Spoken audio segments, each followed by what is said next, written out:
అనుభవించి ఎంతో భయంకరమైన వ్యాధిని అనుభవించి నీ నా శాపములను నీ నా పాపములను ఆయన భరించి సిలువలో యాగమైపోయినారు.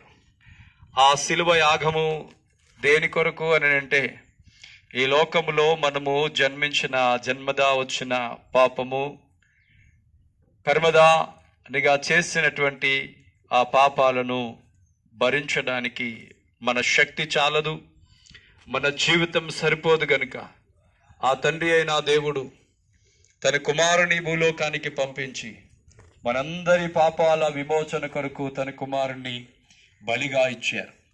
ఆ బలిగా ఇచ్చినటువంటి యేసు ప్రభువే నేనే మార్గము నేనే సత్యమని చెప్పారు. ఎదుగో ఆ సత్యమైన దేవుడు, ఆ నిజమైనటువంటి దేవుడు చనిపోయి తిరిగి మరలా లేచి నేనే దేవుడను, నా ద్వారానే తప్ప వేరొక మార్గము మీకు లేదని తెలియచేసినటువంటి మాటలు మనం ఆయా పర్యాయాలు, ఆయా స్థలాలలో, ఆయా ప్రాంతాల్లో విని ఉంటాం. మరలా మరొక్కసారి మీకు తెలియచేస్తున్నటువంటి మాట, ఆయన నమ్మదగినటువంటి దేవుడు, దయగలిగినటువంటి దేవుడు, ఆయన ఆదరించే దేవుడు, ఆదుకునే దేవుడు. యేసు ప్రభువుని ఎందరైతే ఆనుకుంటారో, ఎందరైతే దేవుని స్వీకరిస్తారో వారందరికీ ప్రభువు తోడుగా ఉండి సహాయం చేసే దేవుడని తెలియచేస్తూ, మీకున్నటువంటి ఇబ్బందులలో, మీకున్నటువంటి బాధలు, మీకున్న శ్రమలు, మీకున్నటువంటి పరిస్థితులన్నిటిలో కూడా యేసు ప్రభువుని వేడుకోగలిగితే ఆ తండ్రి మీకు సహాయకుడిగా ఉంటాడని తెలియచేయడానికి మీ ప్రాంతానికి వచ్చాం. యేసు ప్రభువుని నమ్మండి, రక్షణ పొందండి, మారు మనసు పొందండి. దేవుని రక్షకునిగా అంగీకరించినట్లయితే మన బ్రతుకులో, మన జీవితాలు ఆశీర్వాదకరంగా ఉంటాయని ఈ మాట మీకు తెలియచేస్తున్నాను. ఈ మాటలు మీ వినికిడిలో దేవుడు దీవించునుగాక. ఆమేన్. కృపగలిగిన మా తండ్రి, నీకు వందనాలు.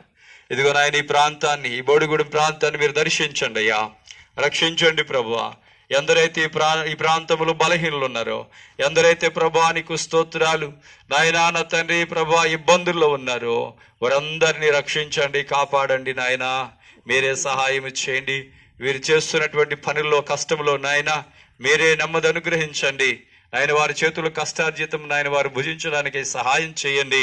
వారి పొలాలను, పాడిన పంటను మీరు దీవించమని ప్రభా, వారి బిడ్డలను దీవించమని, వారి చదువులో నాయనా నా తండ్రి చదివి ఉన్న బిడ్డలకు మంచి ఉద్యోగాలు అన్ని నాయన మీరే అనుగ్రహించి సహాయం చేసి నడిపించమని మా ప్రభువును ప్రియ రక్షకుడైన యేసుక్రీస్తు నామములో ప్రార్థించి వేడుకుంటున్నాం తండ్రి.